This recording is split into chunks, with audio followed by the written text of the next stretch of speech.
All right, guys, I'm here with Wyatt, owner and you're the inventor, right?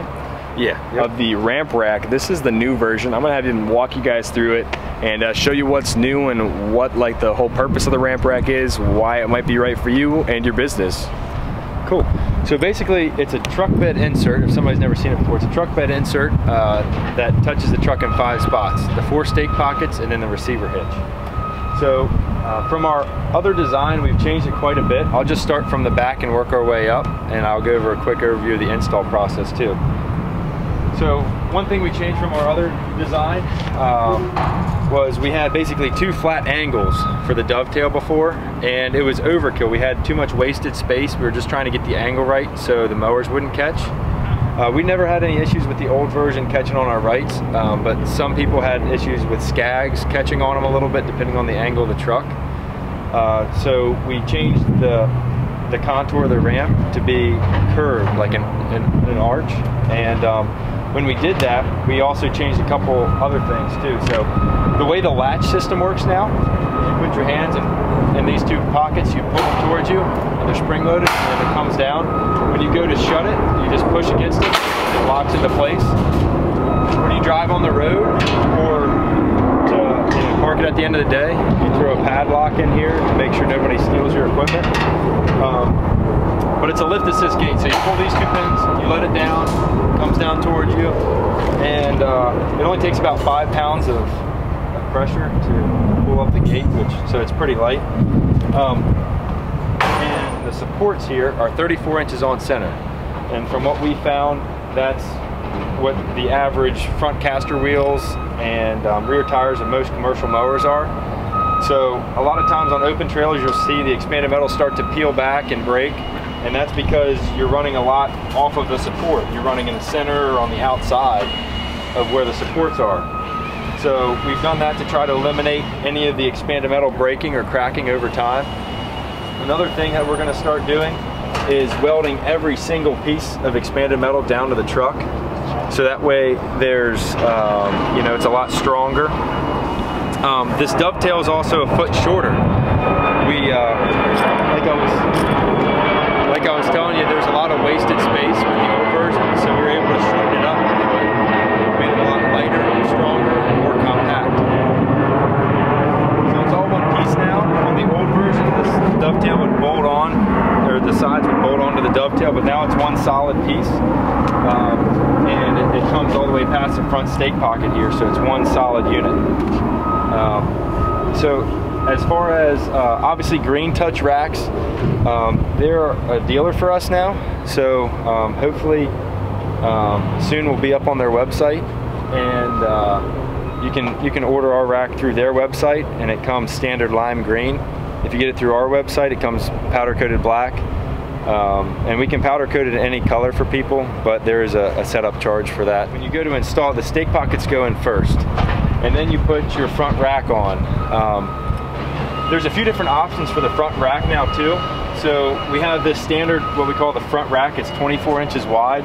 You can put a push mower, gas cans. It's open on the front. Makes it easier to lift the push mower in and out. That's a $200 option. Otherwise, it's $27.95 without that. The other option that we have is a headache rack, which basically would protect the back window. And that's a $125 option. So when you're installing, you put your stake pockets in first, you put your front rack, headache rack, whatever your options are on the front, and then you put your side rails in, which is this section here, which goes between the dovetail and the front rack. For a short bed truck, that's what we cut shorter, so it'll fit a long or short bed truck.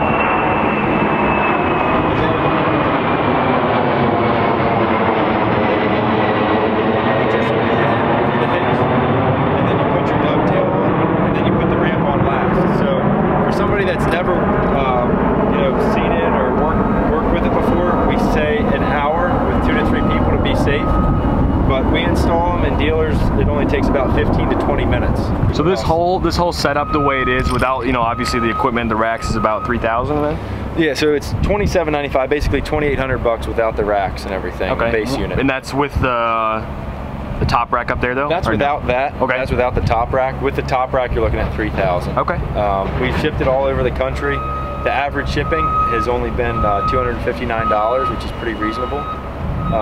We're also trying to get dealers and distributors across the country so people can just go somewhere and get it installed. So you can fit up to a 54-inch mower in the back and up to a 48-inch mower in the front. Now that's not limited by the dovetail and the ramp because it's 66 inches wide. But what that's limited by is most pickup trucks. So most pickup trucks have this bezel right here by the tail lights. On this truck specifically, it's like 60.5 inches. But on most trucks, it's like 59/60, which means you can't fit a 60-inch mower in here, unfortunately. And then obviously up front, the wheel wells are the next obstacle. On our work trucks, we beat in the wheel wells and we run 252s. This bar right here in the center of the dovetail basically separates where we want people to be able to haul their equipment and where we say we don't want, you know, any weight to be placed during transport. The section is 18 inches. And you've got about 6 inches of space here. We have put like a piece of rubber across this for people that have been concerned about it. In our trucks, it hasn't been an issue. But for some people that were concerned about it, we put a piece of rubber across here. So you've got 6-inch gap here, 18 inches. So it turns an 8-foot truck bed into 10 foot of flat usable space. And then like if you have like a walk behind with the handles or whatever past the wheels, you have another 18 inches. So you have 11.5 overall on an 8-foot truck of space. Like if you put your equipment on the ground and just measure from the front tire to the back tire, it should be less than 10. And from the front tire to the back of all the machines should be less than 11.5.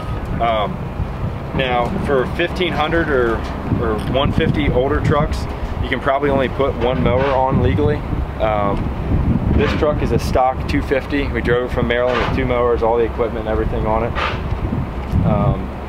On our work trucks, the 2003 and 2005 F250s, they were pretty much worn out when we got them. And we did beef up the back springs in those trucks. And it's possible, depending on if you're putting 2 mowers in, you may have to consider that. You know, so you have any other questions or anything on it? That's good, man. This is a sweet setup. Thank you. And you said you actually use them in your company yourself, right? Yeah, so we have 2 trucks, a 2003 and 2005 F250. We started using them 2.5, 3 years ago, and they're the solid welded versions. So they're not nearly as pretty, and sure. But they've had a lot of use and they've worked well for us. So that's awesome.